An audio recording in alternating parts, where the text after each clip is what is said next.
Happy Monday. I hope you are happy that it is a new week like I am. This is Motivation Monday. Basically, it's a space where I share stories and tips on how to live an intentional life. That's a life where you are happy and healthy because of the choices that you've made and the habits that you've put into your life. And we want to be always trying to move towards our physical and mental health, and there's so many things that we can do, but sometimes it can feel dead overwhelming and almost too difficult that we just give up. But through our community on Facebook and through this channel, I hope that you can find some things that you find easy to implement in your life. That means you wake up with energy and you can do incredible adventures with yourself, your friends and your family.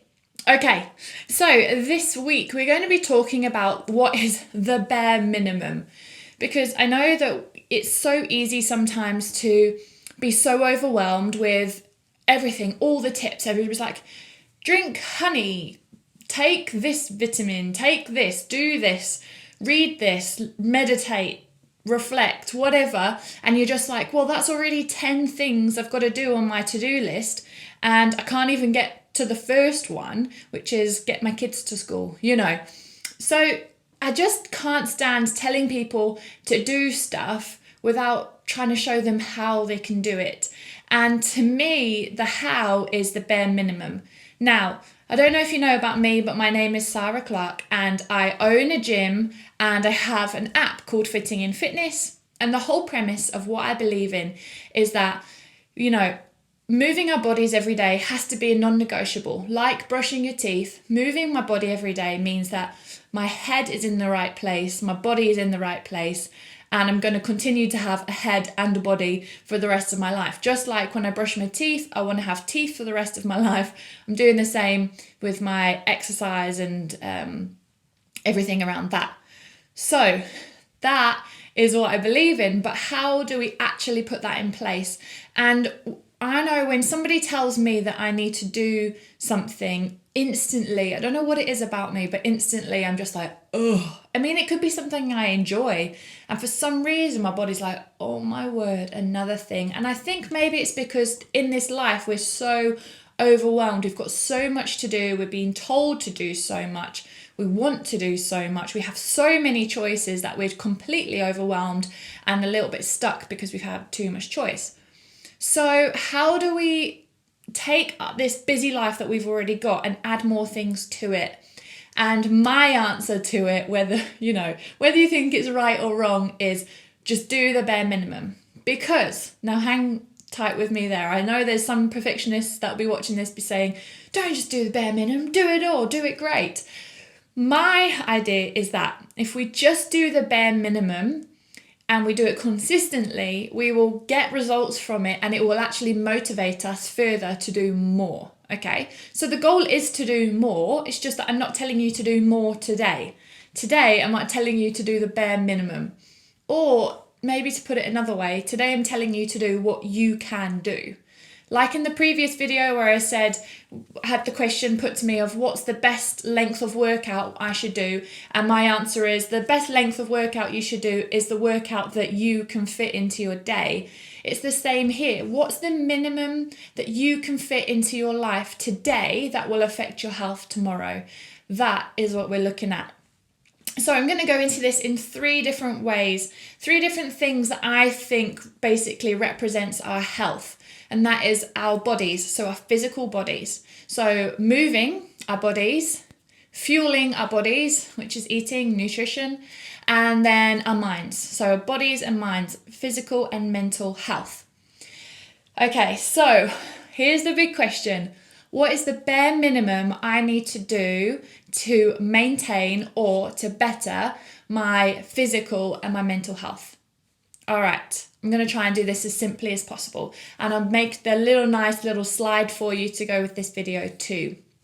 The first thing I think needs to be a bare minimum in your day is that you move your body. Okay, and I know you've heard me say that 10,000 times, but I don't think it's sunk in yet. So I'm going to keep saying it. We just need to move. I think that our bodies and our minds started to decline the second the chair or the couch was invented, because I still choose to sit down. I still choose to spend my evenings on the couch, even though I know and I'm fully passionate about getting people to move. I still choose the chair and the couch. Now, the idea here with the whole move your body movement is that we just move our bodies more than they are sat still. Now, that's pretty tough. I know that some people work at desks and you're sat down at your desk and you have to work 9 to 5. There's no two ways about it. How the heck are you going to do that? And that is where I like to work with people. I want to try and really life hack your day and your life to make it so that you move your body more. I think that if we move our bodies, whether that's walking, running, cycling, stretching, lifting weights, you will feel completely different. You will look completely different, and you will avoid things like back injuries or just injuries in general. And that is so important. And I don't want you to just kind of roll your eyes and brush over that. We need to try and think about how we can move our body in every single aspect. And it does go back to kind of like choosing the stairs over the lift. I know that, our teachers told us that or whatever. And so it's easy to just brush over. But genuinely, how can I move my body a bit more? Can I pack up 5 minutes early so that I can walk to my son's school? Can I eat my dinner and then go for a run, or go for a run ideally and then eat my dinner? Tiny little things that we can do that can change up our day. For example, we look at the Pomodoro clock, the 20 minutes of focus work, 5 minutes of rest. That's the most efficient way for our brains to be working throughout the day. So can you put movement into your 5 minutes rest? Can you go for a walk around your office block? Can you go and do some stretches in the corner? Can you do a 4-minute fitting and fitness workout in the corner of your office? Whatever it takes, that is what we need to be doing. And, moving our body to me is literally moving our legs or moving our arms, or ideally doing both at the same time. Now, you're going to have a type of movement that you prefer the most for you. I prefer functional fitness. It's what my gym is built on, and it's what my app is built on. And I love functional fitness because I see it as the bare minimum. I want to do my exercise today that is going to help me in the future. And what am I going to be doing in the future? I'm going to be walking, running, sitting down, standing up, picking things up, throwing things, not children, just things. I'm going to be catching things. I'm going to be climbing a mountain, whatever. So today I want to be practicing those skills. Okay. I don't particularly see myself cycling around the world. So therefore today I'm not going to be doing cycling. But you can do cycling. I'm just saying I prefer functional fitness. Functional fitness to me is the minimum. I would then do maybe cycling if I got really passionate about it. But my discipline is functional fitness. Now, in functional fitness, we look at literally doing the functions that your body does. So squatting, standing, lifting, pressing, pushing, all those types of things. And that is what you'll find in the Fitting and Fitness app if you so choose to download it and try it out. The other thing about functional fitness is because it uses compound movement, so using your legs and your arms at the same time and your core, your body's going to have to work harder to regenerate those areas, to feed those areas the energy that they need. And that means pumping your heart faster, your blood around your body faster, using your heart. So your heart will go up higher than it currently is. And that is incredible. That's so important for our body. We want to stretch the capacity of our heart so that nothing can really surprise our heart, just to put it simply. So I want to get my heart into a high-paced activity, and sometimes at a low-paced activity, so that the capacity of my heart can grow. And that's what functional fitness does for me as well. And in the Fitting and Fitness app and in my gym, we also have variable workouts. So we'll have one workout that will take 4 minutes, one workout that will take 12 minutes, one workout that can take 45 minutes. And the whole purpose of that is so that nothing can surprise you anymore. If your kids wake up one day and say, Mom, let's go climb a mountain, you could do it. because you've been practicing it. That to me is moving my body, and that's what I choose to do. Now you might choose to do something different, and that's fine. I just want you to move your body. Zumba could be the thing for you. Brilliant. You're moving your body. Go do it. And so that's our first bare minimum thing. Can you move your body any more today than you did yesterday? Or can you just move your body more today than you do sitting down? Or can you just move your body and that be that? Right. So that was point number 1. Bare minimum thing I need to do every single day to improve my health, move my body. The second one is eat good food, okay? And I'm not going to put it in any more specific ways than that apart from eat good food. Now, you can argue with me. Well, you're not going to be arguing with me. I think that all food is good in terms of it tastes great. And I love McDonald's. But the thing is, and I do eat McDonald's, is an hour after it, don't feel so good. So therefore, that to me is not good food because it's changed my mood and changed my energy levels for the negative. And so therefore, I know that it doesn't go in my good food category. It doesn't mean that I don't eat it. It just means that I think twice about when and where I eat it. Okay, so you're going to have your own categories of eating, of what is good food for you.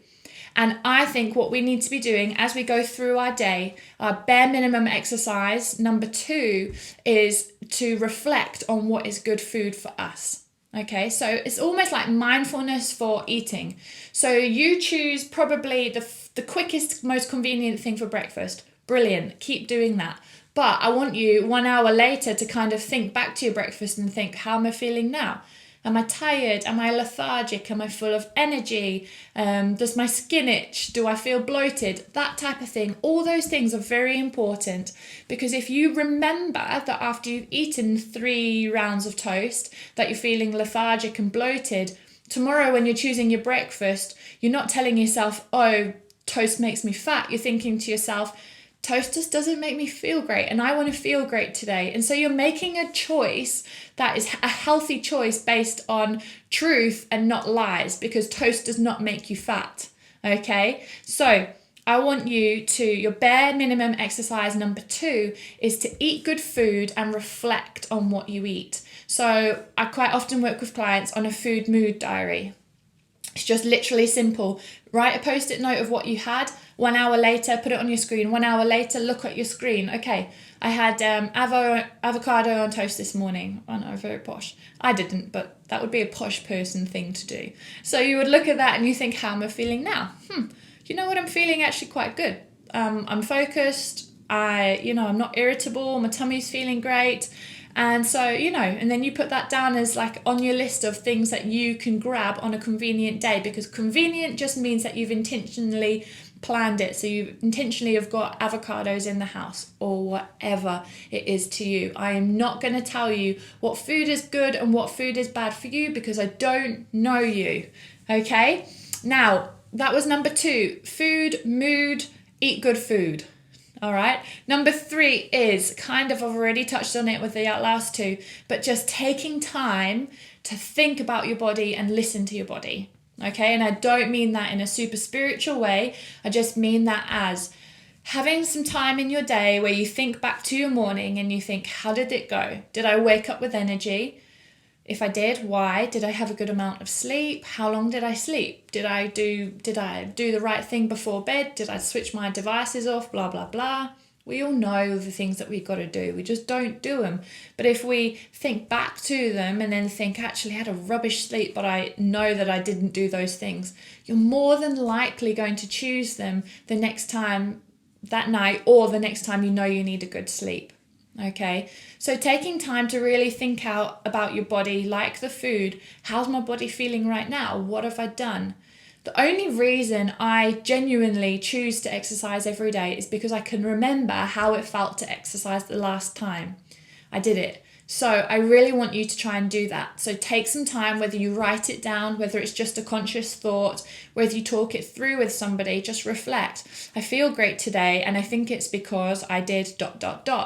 Or I don't feel great today and I think it's because I didn't do or I did ... And then as you just do this over quite a long period of time, you'll just start to get a really great idea about what your body needs. And you'll stop listening to all this junk about what other people tell you that your body needs when they don't know you. So 3 things I want you to do. This is your bare minimum, okay? On the crappiest of crap days, I want you to go back to this list. Can I move my body today?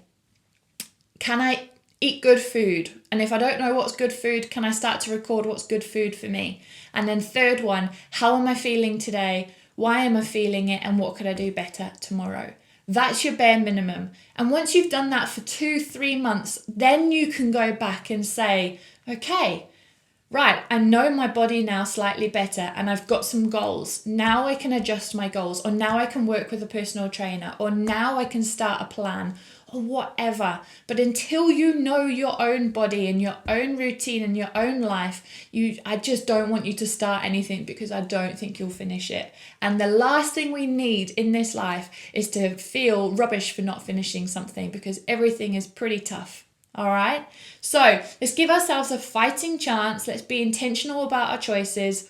Let's do the bare minimum 3 things a day. And, I reckon those 3 things will actually help you to do the rest of the stuff on your to-do list so much better. If you've got 10 things on your to-do list and you add these 3 things, I reckon those 10 things will be so much easier and faster and more enjoyable if you do those 3 things. When I was when I was unemployed and I just couldn't work out how the heck I was ever going to build the confidence or the momentum or the motivation to find a job, I just started exercising because I had to, because otherwise I don't know if I would have survived or not. Every single time I came out the gym, I felt incredible, and I used that half an hour of happy hormones to find a job. You can use the results of these 3 bare minimum things to do the next thing, the hardest thing that you've been putting off for so long. Right. I hope you go about your day today doing these 3 things, and let me know if you do. Let me know if it has any effect on your life. I will be doing the same, and I will let you know too. I hope you have a great week. I hope that you feel energetic, and hope you feel empowered to do the good things in life and to enjoy them. And I hope you've got enough in you to smile at someone today. All right, have a great one, and I'll see you later.